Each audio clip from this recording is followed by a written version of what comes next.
students, and other participating guests. It was a pleasure to meet and talk with some of you from the Rhodean School last year, March, when President Obasanjo, Greg Mills, and I launched a book in Johannesburg. Today, I have equal pleasure to speak to you again and to the young girls and women of different ages, from different communities, and of different races and ethnicities. You are gathered today in the firestorm of the COVID pandemic, a time when the world seems to have turned upside down, and we sometimes feel as if we are spinning with no control of the direction. Some of you may have already experienced loss from the cold COVID hand, which has snatched away so many with no thought of the devastating impact on those left behind. Others have parents who have lost jobs and businesses, or lost dearly loved grandparents or aunts and uncles. We cannot lose hope, as hope is grounded in you, to whom the world belongs. And you can now remind us that this is the time like no other for tackling poverty, racism, environmental injustice, and inequalities of all kinds, particularly the inequality of women and girls, and the linked scourge of gender-based violence. Because if we do not do so now, the world we live will not fit to live in. I'm worried, as I should be, but I'm also very hopeful, as I have seen women take the lead in remarkable and renewing ways during the pandemic. We have also seen a shift in the discourse as people begin to understand the truth that our survival is based on solidarity with each other. Whether through the love we show our family or others, COVID has made us all understand that family is not the narrow concept used in a few countries. It is really the Ubuntu in which most of the South African cultures are rooted, through the sharing as we do in our communities and through the global solidarity which has been shown by many of the world's nations, perhaps best exemplified by the collaboration of research into a vaccine and a solemn promise to share the final treasure of a vaccine with all for the good of humanity. I have been asked to share my own story in a hope that there may be lessons of hope for you. I'm the child of parents who both come from villages and who were brought to live with wealthier urban families. I married when I was too young. Let me pause to say, please do not follow that example. My parents valued education, and I was lucky to have some inspiring teachers and many classmates who were also strivers. I always had a restless spirit and sometimes used to think of it as a burden. Why could I not be like so many others, content with adhering to a pattern already set? Instead, My head churned with ideas, and even my dreams woke me with their boldness. I worked in the finance ministry of my country, Liberia, and eventually became my country's finance minister.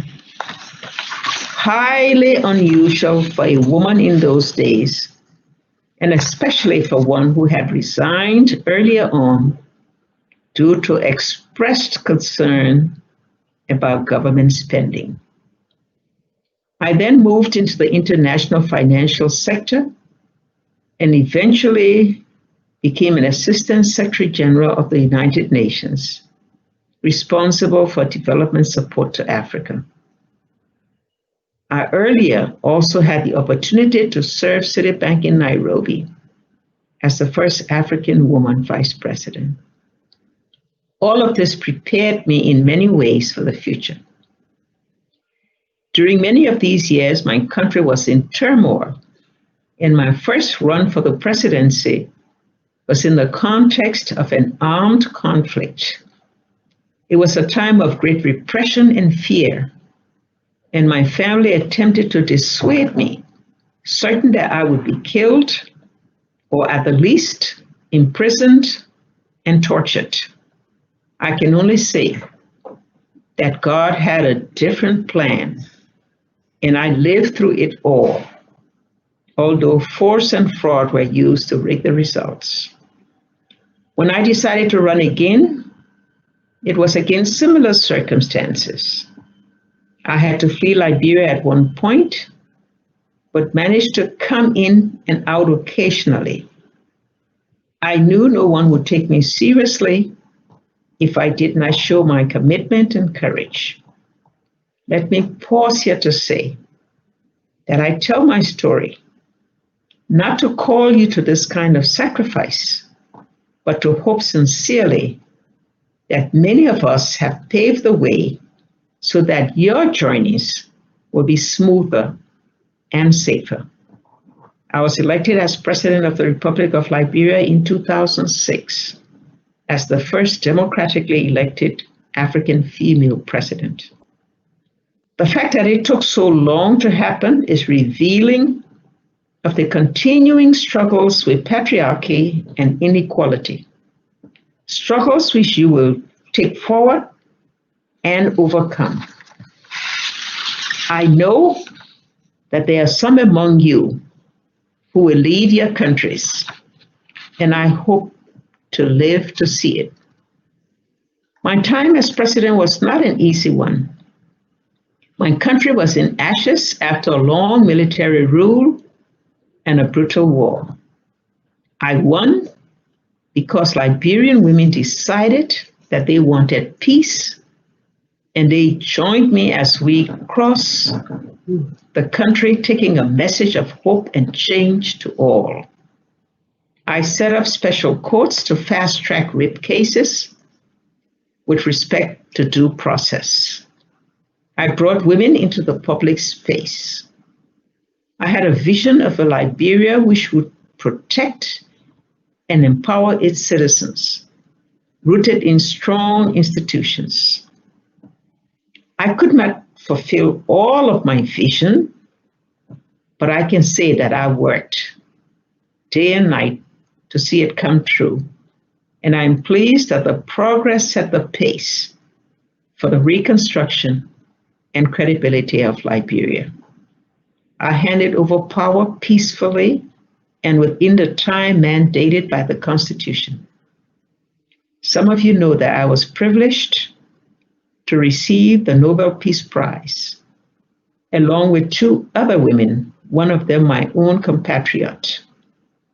It was a great honor for me, and I accepted it with humility, knowing that I stood and still stand on the shoulders of many women who faced heavy challenges before me.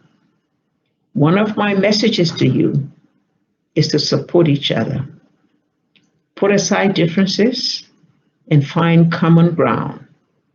Embrace diversity. It is what makes the world beautiful. There are many of you in this virtual room, but allow me to speak to the students of Rodian in South Africa for just 1 minute as the original inviters. You benefit from a heritage where excellence is celebrated, and many of you are proud graduates already excelling in the world you found outside. However, Rodian also reflects the continuum post-apartheid efforts to change thought and practice and to heal. Rodian can lead in this, but it will mean that the leadership must model this change to ensure that all Rhodian girls, black, brown, and white, feel fully seen, heard, and valued.